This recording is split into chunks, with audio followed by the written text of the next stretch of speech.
Hello everybody, welcome back to the workshop. So in this video, I'm going to be showing you how to make a $175 heart-shaped bowl. Now, February is right around the corner, so Valentine's Day at the recording of this video is not too far away, roughly about a month away. Hopefully by the time this video gets released, it's about a month away. So there's a lot of things that you can do to take and help market towards your clients and to take and provide value out there for people's Valentine's Day experiences, or even Mother's Day in May. Now, I have found that these bowls sell particularly well, these little heart-shaped bowls. Now, how do we make these heart-shaped bowls? The easiest way that I have found to make these bowls is to find something that's roughly half of the diameter that you want your finished bowl to be, that is in a round-like shape. So say if you want an 8-inch diameter bowl, or what would be an 8-inch diameter bowl if you were to have it square or round, you want to find a round circular disc of some sort that's about 4 inches. So this way you can butt them together and it makes this perfect heart shape. Here I've just got an example where I've drawn around this little 2-inch, 2.5, almost 3-inch here circle to take and make this perfect heart in the corner of this square plate. Now we're not going to use this. I've got an 8-inch bowl in here, all getting heated up, that I'm going to make myself to put on my own website there for sale for Valentine's Day. And, so it's hot and we're going to get to it. But I just wanted to show you the materials. Again, this can be any size. You know, if you're in the metric world and you're trying to make something like this, again, this is only a 2-inch or so. This would make a 4-inch bowl, so that's 50 mil, if you will. 50 mil to make a 100 mil bowl in diameter. Now you can get this out of a soup can, a coffee can, just any large diameter circle, a hubcap if you want to make a heart that big. And now we'll talk about some of the options. So some of the options that you can do after this is all said and done, you can offer personalization. Now you can go out and buy a real cheap stamp set. I'll put a link to a cheap stamp set that I use all the time in the description down below. Go check that out. It is an affiliate link, so it does go to help support the channel. I get a small kickback for sending people that direction to whatever website that is there, most likely Amazon. I get a little small commission at no additional cost to you. It's a great way of supporting the channel and keep these type videos rolling. But anyways, yeah, so you can take and just stamp in some names and some initials or things like that and add some additional customization to the bowls. And again, this is just one more tool in your arsenal that you can take and add for anniversaries, weddings, things like that. This is a really great thing for that. So without further ado, I'm going to get the camera reset up over here at the swedge block so you can watch the forming of the bowl.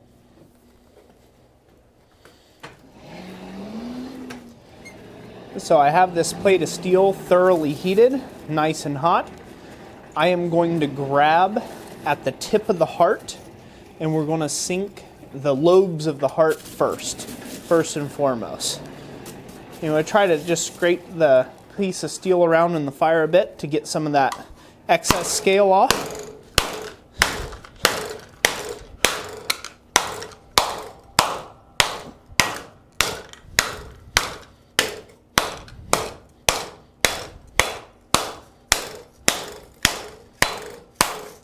Now what I'm hoping you guys can see is I hope you can see how easily that is to form that part up. We're going to flip it around, hold it by the lobes of the heart.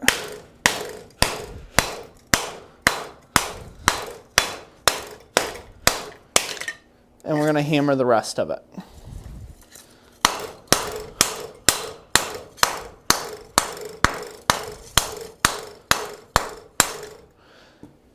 Now we're going to check to make sure that this heart is completely nicely done. And make sure that it doesn't have any areas or lumpy bumpies that we need to take and redo.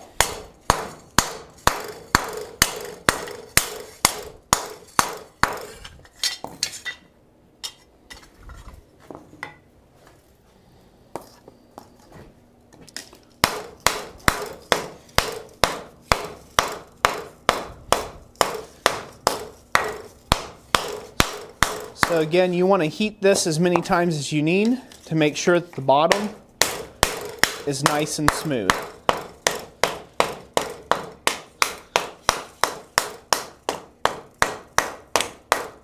Again, no lumpy bumpies. Now in the next step, we're going to go to the edge of the anvil and we're going to roll the tip of this heart down a little bit. I seem to find that that gives the heart just a little extra dimension, and then we are ready to let it cool off and go into the finishing work. So let me get that heated up and we'll be over at the edge of the anvil. Okay, now grabbing in the crook of the heart, or where the two lobes of the heart meet up, we're going to go over to the edge of the anvil and we're going to go ahead and roll that piece down, just like as if you would roll a scroll. You don't have to go crazy with this. We're just trying to give it a little bit more dimension by having a nice side profile like that. Now, at this point, you could go ahead and brush this. And I'm going to take one more heat on this. I'll do that off camera. But I'm going to take one more heat on this, if you will. And I'm going to take and put my touch mark in the bowl. Now, I'm going for a completely polished look on the inside. Except for the edges. I'm going to leave the edges dark in forge color. But I'm going to try to sand just the inside of the bowl to give it some dimension in our finish work. But I'm going to, on the back side, I'm going to touch mark on the back side, now near the crook of the heart down here, down at the base. I find that is a nice place that won't be too distracting of the overall piece. So I will go ahead and get that touch mark done, and then we will be on to doing the finishing work.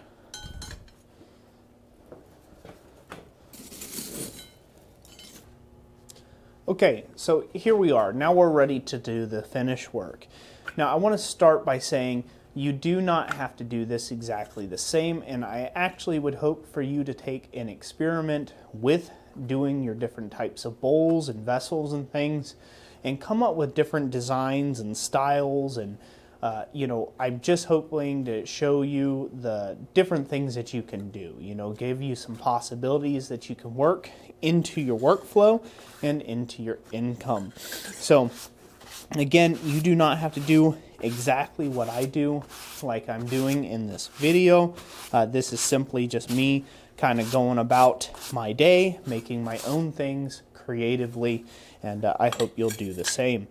But a couple key takeaways that you can take from this is apply light and shadow principles.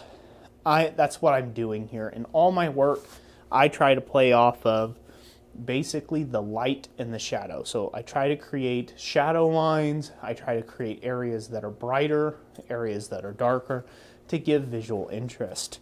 Now I'm going to bring out an angle grinder here, just like so, and we are going to grind up to just the edge, or roughly just right up to the edge, and not try to go much past that.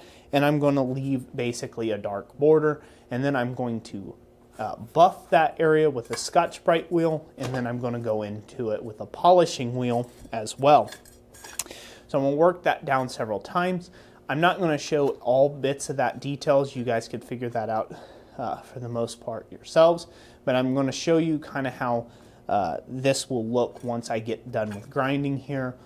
I'll finish it out, and if you clicked on the thumbnail, you already basically know what it'll look like when it's finished. But if you didn't see it, go back and watch the beginning of the video on the thumbnail, or you can also check this bowl out over at my website, ChristCenterIronworks.com. When I get it done, it'll be posted there for sale. Now, another thing about price, you do not have to sell it for $175. You could sell something like this as low as probably $60 would be okay. It all depends on how much finish work you're going to put into it and how well you actually crafted the bowl to begin with and done the forging. One mistake a lot of people make is they'll watch somebody do a tutorial on it, say, yeah, that's easy, and then think, oh, I'll make a million of those and I'll be a flat millionaire. That's just not how that happens. You have to have a market space for it, and then so you have to have a client base that's looking for this sort of item, which there will be right around February or so. If if you want to invest into making up a few of these. If they don't sell now, they'll definitely sell throughout the year.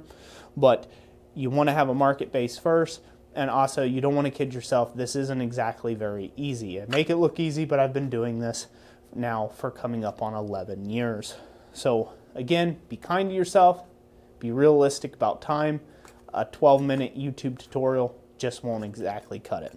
So without further ado, let me go ahead and get to grinding this now, and then I will catch up here in just a second.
Okay, I'm going to shut that off for a second so you don't have to watch 25 minutes of that.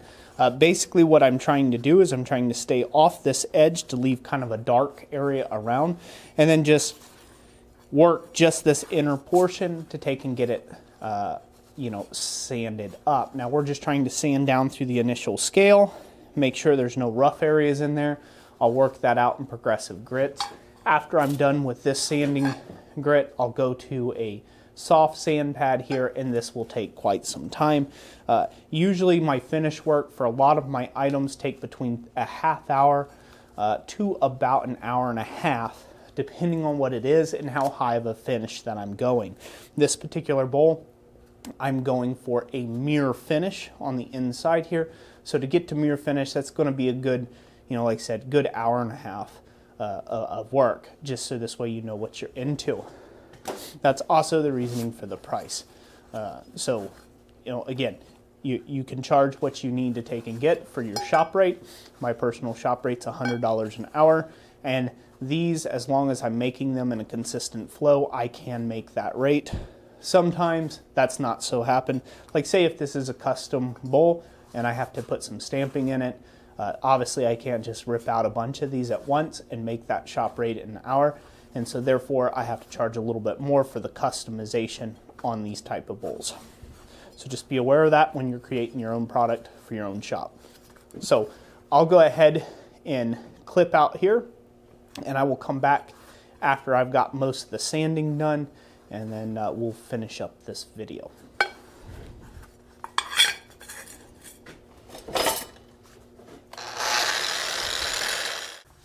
Okay, so this is how far I've gotten so far. As you can see, I still got quite a bit of ways to go, but I've left the outside rough, or just kind of like with the forging scale on there. I did buff the highs a little bit on there to kind of burnish it down. That'll really make the inside of this bowl pop whenever I do get to the point of finishing it, and you give it a little bit of a coat of Rust-Oleum clear coat. So on the subject of finishing, anytime that you're working with steel or copper or brass or something of the like, and you're taking it up to this high of a finish, it will hold this finish for quite a while, but I do suggest on decorative items like this that you use a paint type finish. Now, you need to make sure that you write this up in your listing that it is not a food safe bowl then. Some people will ask for things to just be left raw for doing again, like a fruit bowl or candy dish or something like that. And in which case, that's okay to do that. You can offer that as an additional option. But anyways, that's the finished bowl. I hope you guys enjoyed this video. If you did, remember to leave a like and let me know what you thought of it in the comment section down below. And if you'd like to support more videos like this, consider checking out our website over at blacksmithpdfs.com. That's it for today. God bless you all, and we will catch you on the next one. Thanks for watching.